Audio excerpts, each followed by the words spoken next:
오늘은 봄비가 좀 오지만 요즘 날씨가 참 좋죠. 꽃 구경 좀 다녀오셨습니까? 네. 이럴 때 코로나 걸려서 격리되면 얼마나 억울할까 이런 생각이 들더라고요. 차라리 빨리 앓고 지나간 게 낫다. 이 봄을 누리지 못하고 집에만 있으면 이 봄에 대한 뭐라고 해야 될까요? 우리 아내랑 우리 아이들을 보면서 이런 날씨 아예 안 데리고 나가면 이건 아빠로서 남편으로서 직무유기다 이런 생각을 했었는데 봄에 대한 예의가 아니죠. 꽃구경 주님이 주신 자연의 은총을 많이 누리시면 좋겠습니다. 우리 둘째 아이가 올해 학교에 들어갔는데요. 첫째 아이랑 연년생이라서 작년에 첫째 아이는 학교에 들어가고 둘째 아이는 올해 들어갔습니다. 근데 첫째 아이가 학교 들어갈 때보다 둘째 아이가 학교 갈 때 좀 더 마음이 짠한 것 같아요. 나이는 1살 차이인데 우리 둘째 아이는 12월생에 12월 끝에 거의 태어난 아이예요. 억울하게 1살 더 먹은 그런 케이스죠. 아이가 억울하게 된 데는 이 아버지의 멍청함이 있었습니다. 아이가 임신을 하면 10달 만에 나오는 거잖아요. 이 아이를 낳을 때쯤 제가 착각을 했어요. 아이는 1년 만에 나온다. 그래서 12개월로 제가 생각을 하고 이때쯤 준비를 하면 내년에 봄에 나오겠다 생각을 했던 거죠. 순간적으로 착각을 했어요. 근데 공교롭게도 좀 안 생기면 되는데 생각한 그때 또 하나님이 아이를 주셔가지고 아이를 임신을 하게 됐더니 딱 계산해 보니까 12월 그것도 말일에 딱 걸린 거예요.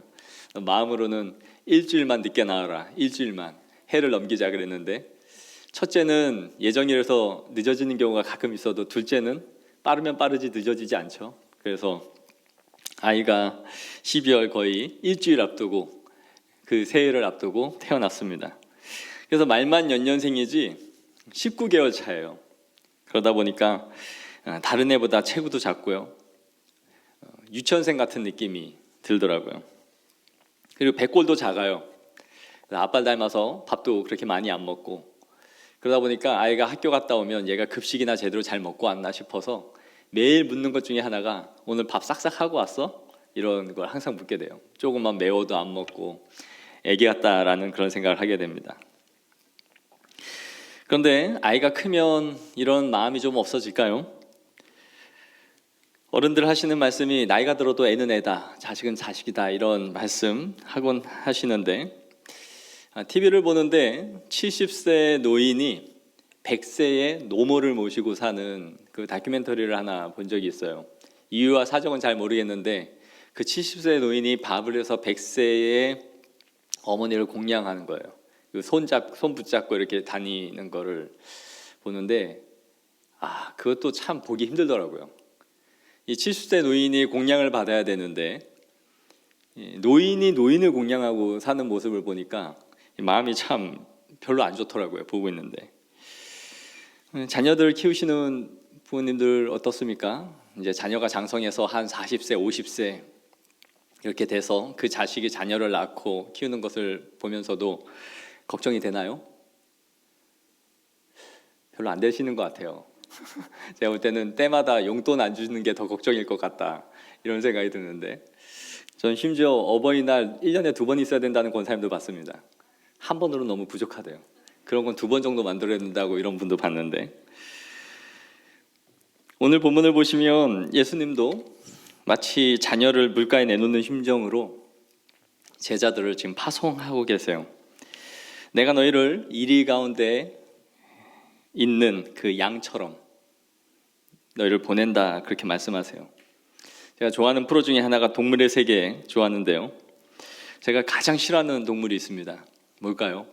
제가 여태까지 만난 사람 중에 이 동물 좋아하는 사람 한 번도 본 적이 없어요. 하이에나입니다. 그 울음소리만 들어도 짜증나요. 막 우우우우 막 이러고 뛰어다니는 그 모습을 보면 막 막대 같은 걸로 때려주고 싶은 충동이 드는데 이 하이에나가 근데 이 포식자 3대 포식자 중에 한 종류예요. 사냥을 잘해서가 아니라 집단으로 떼로 몰려다니면서 상대의 먹이를 빼앗아 먹는 게 대부분이고요. 죽은 시체도 다 씹어먹어요. 뼈까지 씹어먹는 강력한 턱을 갖고 있는 게 하이에나입니다. 번식력도 대단하고 생존력도 뛰어나다 보니까 이 아주 큰 포식자로 이렇게 자리매김하고 있습니다. 그런데 예수님이 양이 이리떼 가운데 너희를 보내는 것 같다 이렇게 말씀을 하세요. 마치 하이에나 사이에 둘러싸인 톰슨가젤 한 마리인 것처럼 아주 안쓰러운 그런 모습으로 우리를 바라보고 계신 것이죠. 여기서 말하고 있는 이리는 늑대인데요. 늑대는 2km 떨어져 있는 짐승의 피 냄새를 맡을 수 있다고 해요.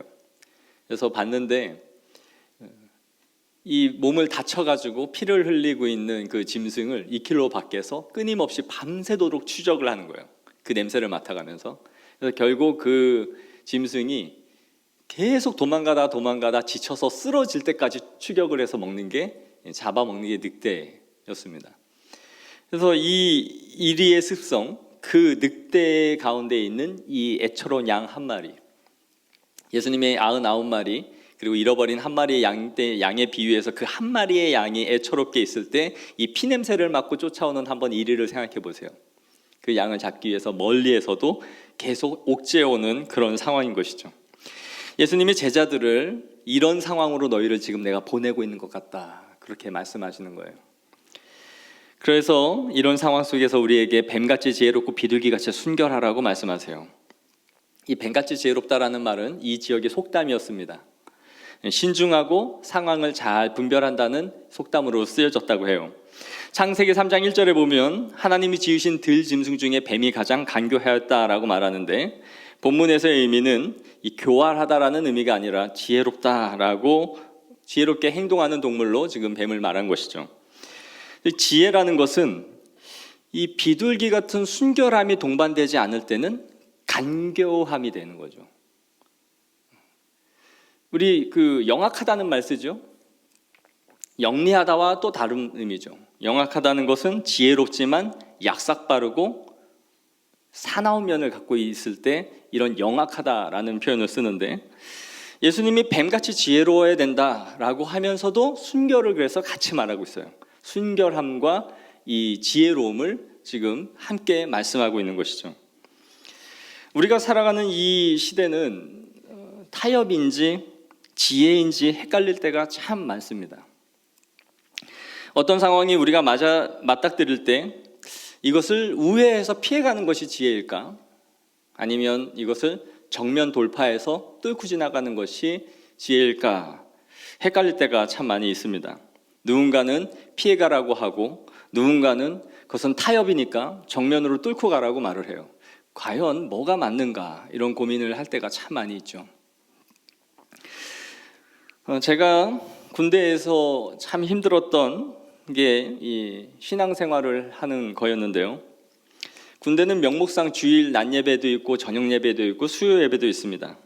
근데 이것을 다 참석하는 사람은 거의 없어요. 주일날 예배 가는 거는 뭐 정해진 종교 행사니까, 휴일이니까 터치를 하지 않는데, 저녁 예배까지 가거나 수요 예배까지 가면은 저는 쉽지 않은 상황에 처해져야 했습니다. 근데 저는 이 모든 예배를 다 참석했어요. 근데 문제는 이 저녁 예배였는데, 저녁 예배를 마치고 돌아올 때가 되면 8시 반에서 9시 사이인데, 이때는 뭐 하는 시간이냐면 군대에서 일석저모를 준비하는 시간이에요. 그래서 내무실을 다 청소하고 각자 분담된 일들을 하는 시간이 바로 그 시간대였습니다. 근데 제가 교회를 가게 되면 제 윗고참이 제가 할 일을 하게 되는 거죠. 침상을 닦고 걸레를 빨고 또 전달 사항이 있으면 내무실로 뛰어가야 되고 이런 일을 하게 되는 거예요. 그러니 제가 교회를 가는 이러한 것을 제 위에 고참들이 좋아할 리가 없죠. 어디서 저런 게 하나 들어와가지고 군 생활이 정말 꼬여도 단단히 꼬였다고 그 피해 의식이 커져가요. 저는 그들이 이해는 가죠. 그리고 그것에 대해 쌓인 불만을 이제 갈굼으로 표현을 하게 되는 곳이 바로 군대였습니다. 그런데 제가 이렇게 신앙생활을 하다가 제가 이렇게 신앙생활을 하는 건 좀 아닌 것 같다 하는 그 갈등을 하게 됐어요. 내가 신앙생활하는 게 너무 본의 안 된다라는 생각을 했던 거죠. 나 혼자 교회 가는 것으로 인해서 누군가가 힘들어지는 게 이게 무슨 신앙생활일까? 이게 어떤 덕을 세울 수 있을까? 이런 생각을 굉장히 많이 고민을 하고 있었어요. 그런데 어느 날 내무실 환경심사를 한다라고 하는 거예요. 2주 정도 시간을 주고 그 환경심사에서 1등 한 내무실에 전 내무실 인원들에게 외박권을 주겠다고 타이틀을 걸었어요. 그러니까 고참들이 이 외박권을 받겠다고 미친 듯이 밤낮 쓸고 닦고 만들고 별짓을 다 하기 시작하는 거예요. 막 톱밥으로 갈고. 사실 저는 큰 관심이 없었어요. 아무리 꾸며봐야 뭐 부대가 부대지 뭘 집처럼 꾸밀 수나 있다고 이렇게 공을 들이나 했는데 거의 외박의 눈이 이게 제 정신이 아니더라고요. 이 외박 받는 걸로. 그래서 그렇게 계속 일을 하니까 저도 뭐 고참 따라서 열심히 일을 하고 있었죠. 그런데 그날 이제 수요일이었던 것 같아요. 수요일이어서 예배 시간이 다 돼 가는데 고참들이 한참 그 일과 끝나고도 그것을 계속 환경미화에 힘쓰고 있는 것을 보니까 내가 이거 교회 가겠다고 도저히 신고를 못 하겠는 거예요. 다 일하고 있는데 혼자 충성 교회 다녀오겠습니다. 이 말을 도저히 못 하겠어요. 그래서 그냥 같이 일을 했습니다. 그러면서 제가 생각한 게 군대에 있는 동안 수예배는 가지 말고 주일 성수만 잘 지켜야겠다. 제가 교회 갈 때만 되면 눈치를 보고 정말 이 살얼음판을 걷는 것 같은 그 따가운 시선들이 있었는데 교회 군대에서 내가 주일 저녁 예배 드리고 주일 낮 예배 드리고 이렇게 주일 성수만 잘 하는 것만으로 해야겠다 이렇게 마음을 먹으니까 마음이 너무 편안해졌어요. 그래서 주일은 하나님께 드리고 나머지 시간들은 내 부대 생활을 충실하게 하자 이렇게 생각을 했던 거죠. 이렇게 마음을 고쳐먹고 그날 결단을 한 날이었어요.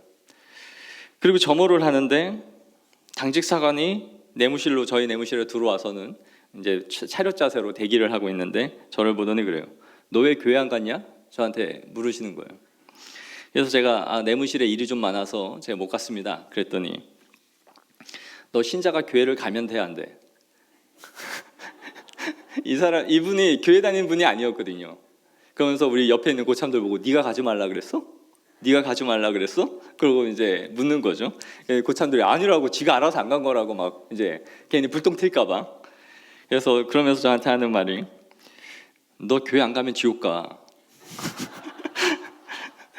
너 교회 안 가면 지옥 가니까 모든 상황에 상관없이 너는 앞으로 교회 가야 된다고 그러시더라고요.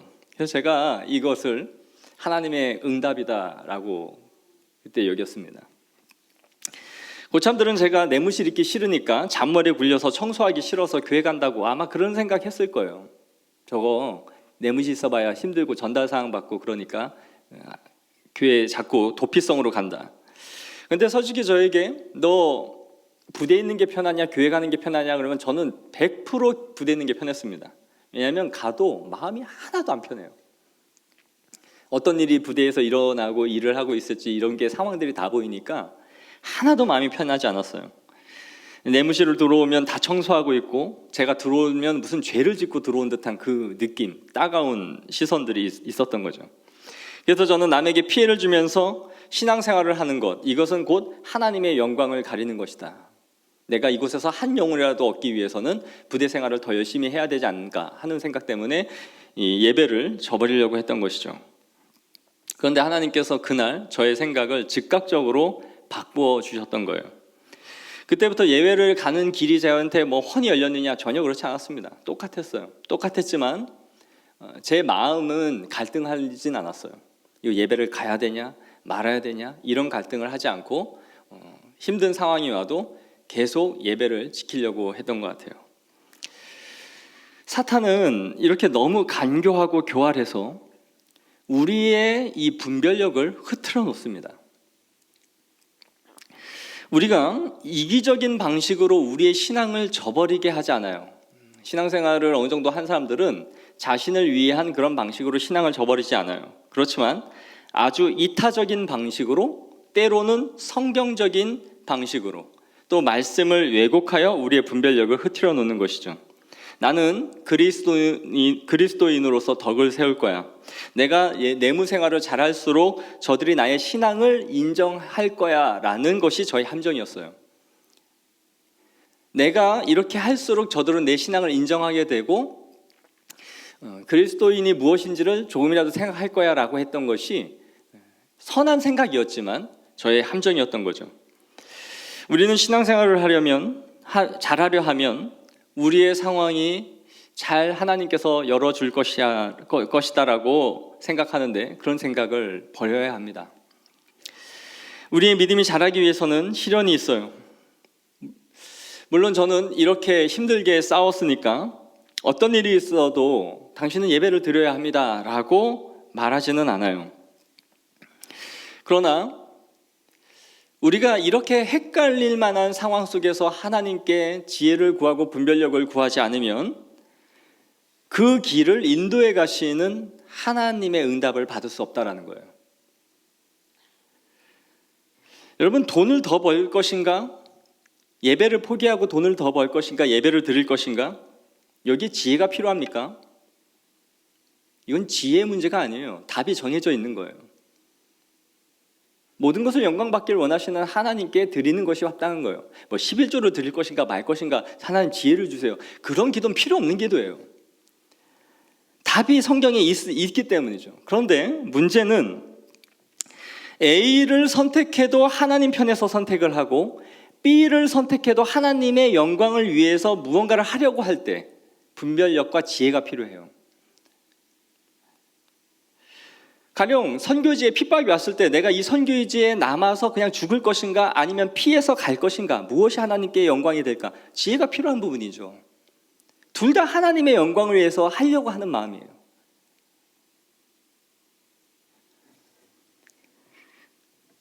이렇게 참 어려운 이런 상황 속에서 다 주님의 일을 하고 뜻을 구하고 있는 이런 상황 속에서 하나님 앞에 지혜를 구하며 응답을 구할 때에 하나님은 우리에게 선한 길들을 보이시고 인도해 가신다라는 것입니다. 대부분 상담하는 거 보면 답이 있는 걸 갖고 상담을 해요. 지혜가 필요 없고 분별도 필요 없는 하나님의 말씀이 그러하다라고 말하는 그걸 가지고 우리는 자신이 실천하지 못해서 힘든 거죠, 그냥. 너희 중에 누구든지 지혜가 부족하거든 모든 사람에게 후히 주시고 꾸짖지 아니하시는 하나님께 구하라. 그리하면 주시리라. 아멘. 지혜는 그런 거예요. 다 하나님의 뜻을 구하며 이쪽과 저쪽을 선택해야 하는 상황 속에서 하나님 더 나은 방향과 길이 무엇인지를 나에게 보여주옵소서. 그것이 분별을 구하는 것입니다. 그러나 우리는 어떻습니까? 너무 쉽게 무언가를 좀 하려고 하다가 주변 환경이 막히고 어려움이 봉착하면 이래서 주님의 뜻이 아닌가 보다 하고 접어요. 막히니까 그냥 이거는 뜻이 아닌가 보다. 저는 군대에 있을 때를 생각하면 정말 제가 이리 가운데 던져져 있는 한 마리 양 같은 그런 기분으로 있었던 것 같아요. 어떻게 제가 간 군대는 그렇게 교회 가는 사람이 씨가 마른 곳에 그렇게 던져졌을까 싶을 정도로 정말 이 사나운 포식자들 앞에 던져져 있는 한 마리 초식 동물처럼 그렇게 외로운 신앙생활을 했던 것 같아요. 그러나 우리 주님께서는 우리의 이 애처로운 상황을 다 보고 계십니다. 그런 심정으로 우리를 바라보고 계세요. 자녀를 물가에 내놓는 그런 마음으로 우리를 바라보고 계시다라는 거죠. 그러면서 이어지는 말씀은 우리가 받는 박해와 어려움이 어느 정도인지를 계속 말씀해 주세요. 너희를 공회에 넘겨줄 거래요. 그리고 유대인의 최고 판결 기구인 공회에 우리가 끌려갈 것이고 너희는 총독과 임금 앞에 서게 될 거래요. 그리고 그들이 우리를 채찍질하며 때릴 거래요. 그리고 형제가 형제를, 아버지가 자식을 죽는 데 내어주며 자식들이 부모를 대적하여 죽게 할 것이다 라고 말씀하세요. 우리가 살면서 마지막까지 우리의 신뢰할 수 있는 최후의 보루, 우리의 부모, 형제, 자매죠. 근데 이 인륜과 천륜이 다 깨뜨려져서 그들에게 배반을 당하는 일들을 너희가 경험하게 될 거야 라고 말씀을 하시는 것이죠. 우리는 자유민주주의 국가에서 이런 일을 신앙 때문에 당하지 않고 있기 때문에 감이 오지 않을 수 있지만, 아직도 지구촌 곳곳에서는 기독교로 개종했다라는 그 이유만으로 사람들에게 모진 구타와 핍박을 당하는 일들이 벌어지고 있죠. 예배를 드리고 있는 처소에 거기에 불을 지르는 사람들, 그리고 그들을 끄집어내어 마구 구타하는 영상들 찾아보면 얼마든지 우리는 볼 수 있습니다. 모슬림 지역에 있는 명예살인, 한 집안의 명예를 더럽혔다고 하여 한 가족 구성원이 그 다른 가족을 죽이는 일들. 물론 이것이 다 종교적인 이유만으로는 일어나진 않는다 할지라도 개종했다는 이유만으로 가족들에게 살해를 당할 수 있는 일들이 벌어져요. 한 해에만 이 명예살인으로 죽는 사람을 전 세계에서 약 5천 명 정도 된다라고 추정을 해요. 그러나 우리도 신앙생활을 적극적으로 하면 할수록 이런 일은 크고 작게 가정에서, 사회에서 계속해서 일어날 수 있습니다. 목숨을 잃을 만한 상황은 아니라 할지라도 우리 주변에서 은근히 우리를 핍박하고 압박하고 심적으로 부담을 주고 린치를 가하는 일들이 벌어져요. 코로나가 터지면서 회사에서 수없이 많은 사람들이 이런 것들을 호소했습니다. 암묵적인 압박, 그리고 교회 가는 거는 허용하나 감염됐을 때는 사표를 써라. 이런 무언의 압박을 계속 받으면서 신앙생활을 하게 되는 일들이 우리에게 있다라는 것이죠. 그리고 그것은 놀라운 일이 아니라 예수님께서 그러한 일이 일어날 것이다라고 이미 예견하신 말씀이라는 거예요. 제가 교구 장례식을 갔었는데 한 여 집사님의 부친이 돌아가셨습니다. 그런데 기독교장이 아니니까 와서 기도만 잠시 해주고 가시라고 말씀하시더라고요. 믿지 않는 유족들이었기 때문에 가서 정말 딱 기도만 했습니다. 그런데 알고 보니 거기서 다과를 나누면서 알게 된 것은 자신이 신앙이 있다는 사실을 그날 처음 밝히신 거래요. 우리가 서로 이야기를 나누면서 그랬습니다. 시부모님이라면 숨기고 여태까지 사신 것도 좀 이해가 가겠지만 어떻게 친정 어머니가 80 중반에 연세까지 나이를 드셨는데 그때까지도 자기 친정 어머니에게 교회 간다는 말을 하지 않고 신앙생활을 할 수 있었을까? 나 이미 출가 여인이고 결혼해서 따로 사는데 난 내 신앙이다. 그러니까 터치하지 말라. 그러고 말을 했을 법한도 했는데 얼마나 반대가 심했으면 60이 다 된 이 집사님이 그때까지도 모든 가족들이 교회 다니는 것을 형제, 자매, 어머니까지 몰랐던 거예요. 아마 이제 우리가 기도를 하고 갔으니까 깜짝 놀랐게 될 거다, 그런 말씀을 하시는 걸 보면서 아직도 이렇게 힘들게 신앙생활을 하고 있는 분들이 우리 주변에 충분히 많이 있겠다라는 생각을 했습니다. 저는 모태신앙을 가지고 신앙생활을 했으니까 교회 안 가면 누가 안 간다 뭐라 그랬죠. 가는 걸로 뭐라 하는 사람은 없죠. 그런데 이 군대에서의 이 경험을 정말 끔찍하게 그런 일들을 겪으면서 신앙생활을 내 마음대로 자의대로 하지 못하는 이 괴로움이 얼마나 큰지 제가 알게 되겠더라고요. 교회 한번 다녀오면 막 가정에 분란이 일어나고 남편과 싸움이 일어나고 하는 그런 이야기를 들으면 저게 정말 사람이 사는 게 아닌 것 같다. 내가 정말 그냥 집에서 어떻게 하지? 교회 안 가는 게 낫겠다. 이런 생각이 들 정도로 힘든 일일 수 있겠다 하는 생각은 충분히 공감을 하고 있습니다. 우리에게 큰 고통 중에 하나는 오늘 본문에서 말씀하는 것처럼 형제 자매에게 외면당하고 버림을 받는 고통입니다.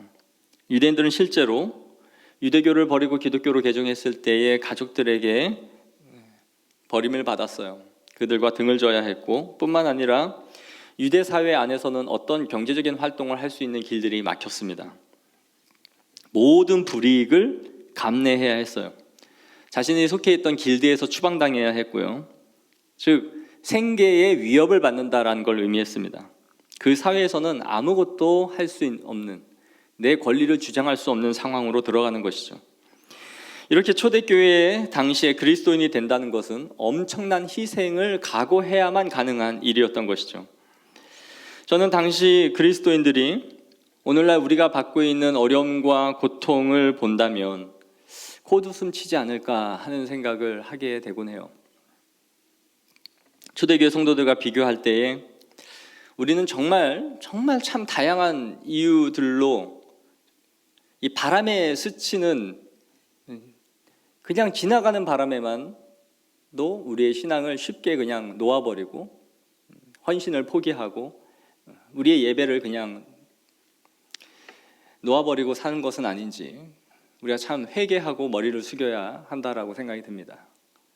너무 다양한 이유들로 신앙이 짓밟히고 있어요. 그럼에도 고통은 절대적인 것이 아니라 늘 상대적이죠. 내가 당하고 있는 고통이 항상 크고 가장 무거운 법입니다. 우리가 살아가는 이 세상이 정말 만만치가 않죠. 초대교회 성도들은 죽고 사는 문제로 싸워야 했어요. 내가 신앙을 지킴으로써 사느냐 죽느냐 하는 기로에 서야 했지만 우리가 당면한 문제는 세속이냐 정결함이냐, 하나님이냐 아니면 하나님의 모습을 하고 있는 다른 신이냐 하는 싸움을 하고 있는 거예요. 그렇기 때문에 훨씬 더 분별력이 요구되고 있는 시대를 살아가고 있는 것이죠. 초대교회 성도들은 나의 죽음으로 내 신앙을 불사하면 끝이에요. 내 한 몸 죽고 찢겨지고 태워 죽여서 내 신앙의 진실함을 드러내면 돼요. 그러나 우리는 그 죽음으로 우리의 신앙을 드러내는 기회는 없어요. 우리는 순생의 삶을 살아요. 매일 죽는 삶이에요. 매일 죽는 삶. 매일 세속과 정결함 사이에서 내 신앙의 선택을 해야 하는 것이고, 하나님으로 가장한 내가 만들어 놓은 그 신, 그 우상과 참된 신이 무엇이냐를 분별해서 싸워야 하는 이 투쟁이 끊임없이 있는 거예요. 더 힘들죠, 어떻게 보면. 그러니까 종류가 다르지만 더 분별력이 요구되고 매일같이 긴장하고 그렇게 살아야 되는 삶이 우리에게 있는 것입니다. 에스키모인들이 늑대를 잡는 법이 있습니다. 밤새 날카로운 도끼 하나를 날카롭게 갈아서 늑대가 좋아할 만한 그 짐승의 피를 묻히고 추운 눈밭에 그 도끼를 던져 놓는 거예요. 그럼 이 피 냄새를 잘 맡는 늑대가 이 피 냄새를 맡고 와서는 여기에 묻어있는 그 짐승의 피를 핥기 시작하는 것이죠. 딱딱하게 얼어있는 이 도끼 날 끝을 계속 혀로 핥으면서 자신의 혀도 무뎌지고 추위에 이 피가 계속 혀에서 나기 시작하는 거예요. 그러면 결국 짐승의 피를 빨아먹지만 이게 내 피인지 이 짐승의 피인지 알지 못한 채 밤새도록 그 피를 핥다가 과다출혈로 죽는 것이죠. 그 다음날 가서 그 시체를 거두는 것으로 사냥을 하는 거예요. 사탄은 그리스도인들을 노리는 이 사냥꾼인 사탄은 우리를 총으로 한 방에 쏴서 제압하지 않는 것 같아요. 단지 날카롭게 간 도끼를 이곳저곳에다가 던져놓고 우리가 그 유혹의 피맛을 느끼기 위해서 그걸 열심히 핥다가 스스로 죽게 만드는 것이죠. 물질과 여가와 이생의 즐거움과 향락의 피를 그 도끼날을 뿌려서 우리가 그것에 어찌하지 못하고 주체 못하게 헐떡거리며 그 피를 핥다가 우리 스스로 죽게 만드는 것이죠. 그래서 우리에게 주님께서는 뱀처럼 지혜롭고 비둘기처럼 순결해야 한다라고 우리에게 더 날카로운 분별력과 지혜가 필요함을 말씀해주고 있는 것입니다. 하지만 예수님은 이어서 이렇게 우리에게 말씀하세요. 너로 말미암아 임금들 앞에 끌려가리니 이는 그들과 이방인들에게 증거가 되게 하려 하심이라. 이렇게 우리가 핍박을 받고 끌려가는 것을 통해서 뭐가 된다고 말씀하세요? 증인이 될 거래요. 헬라어의 이 증인이라는 마르티스라는 이 단어는 순교자라는 단어인데 문자적으로 증인이라는 뜻이에요. 그러니까 성경에서 말하고 있는 증인이라는 말은 곧 순교자라는 뜻이에요. 너희는 나의 증인이 되리라 할 때 그 헬라어의 원어는 증인과 순교자가 같은 의미예요. 여기에서 영어의 마더, 순교자라는 말이 나온 거예요. 우리가 증인이 된다는 말은 그러니까 죽는 거예요. 법정에서 증인이 뭘 하나요? 자신이 경험한 것을 말하는 거죠. 근데 그 증언을 뭘로 해요? 죽음으로, 순교로 증언을 하게 된다. 그리스도인들이 공의 앞에서 자신이 재판을 받는 것을 통해서 하나님 앞에 증인이 될 것이다. 너희가 그 재판으로 순교를 하게 될 거야. 그렇게 말하고 있는 거죠. 곧 순교가 증인인 삶인 거예요. 어떻게 우리가 재판장에 서는 것으로 증인이 될 수 있을까? 여러분 영화 박열 혹시 보셨습니까? 박열? 못 보셨죠? 이 영화에 보시면 이 박열이라는 사람이 일본 천황을 죽이려고 역모를 꾸몄다는 이유로 기소가 돼요. 물론 죽이려고 마음은 먹었는데 거사를 하지 못하고 잡혀요. 그런데 증거는 아무것도 나온 게 없었어요. 뭐 폭탄이 나온 것도 없었고 아무것도 없었어요. 그런데 심증만 가지고 박열을 잡아들인 거죠. 그런데 박열이 저 죽이려고 안 했어요. 했으면 증거가 불충분했기 때문에 풀려 나왔을 텐데 내가 죽이려고 했다. 당당히 그렇게 말을 하는 거예요. 결국은 자기가 시인을 했기 때문에 재판에 넘겨지게 되는 거죠. 안 했다고 했으면 증거 불충분으로 풀려날 텐데 스스로 나 죽이려 한 거 맞다라고 말을 한 거죠. 이 박열이 무엇을 의도했느냐면 한 나라의 천황을 죽이려고 했다라는 이 사실이 세계에 알려짐으로 자기가 주목을 받게 되고 이 세계 언론을 통해서 일본의 만행을 알리고 조선에 행한 불법 행위를 알리는 기회로 이 재판을 사용해야겠다라고 마음을 먹은 거예요. 그래서 재판을 할 때 자신이 뭘 요구하냐면 나는 한복을 입고 출석하겠다. 그래서 한복을 입고 부채를 들고 그 재판장에 나갑니다. 그리고 나는 일본말로 질의에 답하지 않겠다. 통역관을 붙여라. 난 조선말로 하겠다라고 해서 통역관을 붙이게 해요. 심지어 뭘 요구했냐면 나는 재판장과 동석에서 재판을 받겠다. 나는 가해자가 아니다. 물론 이건 받아들여지지 않았어요. 이렇게 함으로써 그가 그 재판장 앞에서 모든 사람과 기자가 보는 앞에서 말하는 거예요. 천황과 황태자는 국가라는 강도단의 두목이기 때문에 죽여야 마땅하다. 그래서 내가 그 일을 하려 했다. 그래서 신문에 쏟아져서 주목받게 만들었던 것이죠. 그들의 만행을 알리는 것을 자신의 죽음으로 하려고 했던 거예요. 그와 같죠. 그리스도인들이 많은 순교와 핍박과 고통을 받는 것 자체가 이방인들에게 증거가 되는 거예요. 최후의 증언을 이렇게 사용하는 것이죠. 초대교회는 우리처럼 전도지를 막 뿌리고 축제를 해서 복음이 전파된 게 아니었습니다. 그냥 죽은 것이죠. 사자굴에서 죽고 돌에 맞아 죽고 부모 형제에게 배반당해 죽고 사회에 외면당해 죽고 사회 전체에 따돌림을 당해 죽고 그렇게 묵묵히 우리 예수님이 죽어가신 것처럼 그렇게 죽어가는 삶을 통해서 우리가 믿는 신앙이 무엇인지를 보여준 것이죠. 그래서 박해를 하는 그 사람들, 사자굴에 던져서 죽임을 당하고 환호 지르던 그 미치광이 같은 사람들이 저들이 무엇을 믿기에 저렇게 힘없이 아무 저항 없이 죽어가는가 하는 것들을 생각하게 하면서 그들의 양심의 경종을 울리고 그 신앙이 증거되게 했던 것이죠. 도대체 무엇을 믿기에 저런 개죽음을 마다하지 않고 저렇게 죽어가는가?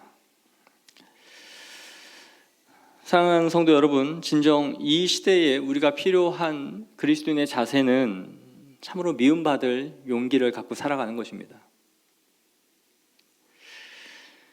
성경이 모나고 인격이 엉망이어서 마땅히 받을 욕과 손가락질을 받는 것 말고요. 그리스도로 인해서 욕을 먹는 거라면 기꺼이 그 복음을 위해서 내가 욕을 먹는 것을 감내하겠다.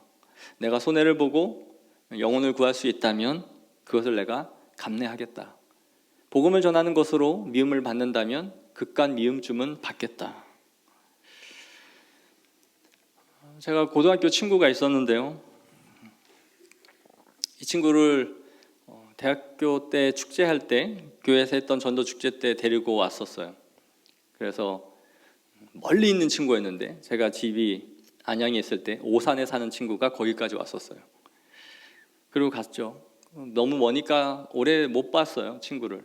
근데 이제 메신저, 컴퓨터 메신저로는 가끔 있는 걸 봤는데 그날도 이 친구가 들어오길래 너무 오랜만에 와서 몇 년 만에 말을 걸었죠. 그리고 교회를 다녀라, 신앙생활 하자 했더니 이 친구가 입에 담을 수 없는 욕을 하더라고요. 거기다가 뭐 18부터 시작해서 온갖 욕을 다 하면서 나한테 앞으로 연락하지 마라.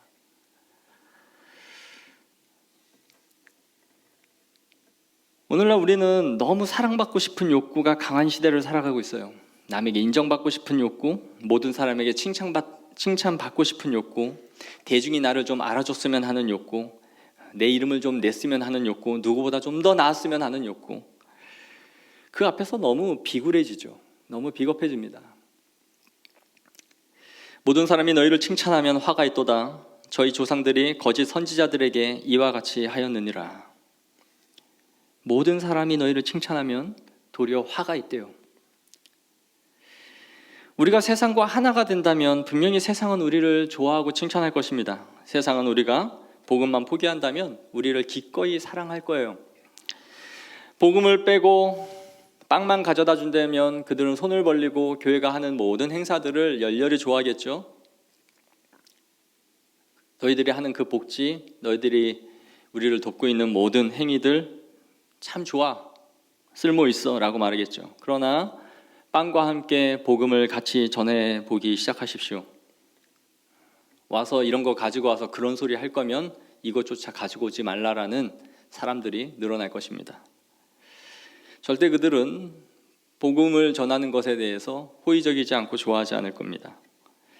하지만 성경은 우리를 모든 사람에게 사랑받는 존재가 되라라고 우리를 부르신 것이 아니에요. 너희는 모든 사람에게 사랑받는 존재가 되라고 부르지 않았어요. 주님의 사랑을 은총을 입은 자로 살라고 우리를 부르신 것을 잊지 않기를 원합니다. 복음은 모든 사람들에게 사랑받을 수 있는 것이 아닙니다. 사랑하는 성도 여러분, 우리의 믿음으로 인해 세상에서 또 가족들에게 외면당하고 어려움을 당하는 사람들이 있습니까? 이 말씀이 위로가 되기를 원합니다. 손을 내밀어 제자들을 가리켜 가라사대 나의 모친과 나의 동생들을 보라. 누구든지 하늘에 계신 내 아버지의 뜻대로 하는 자가 내 형제요 자매요 모친이니라. 아멘. 우리가 주님으로 인해 받는 고난에 동참하고 있습니까? 그렇다면 우리가 주님의 친구요 형제요 자매요 부모입니다.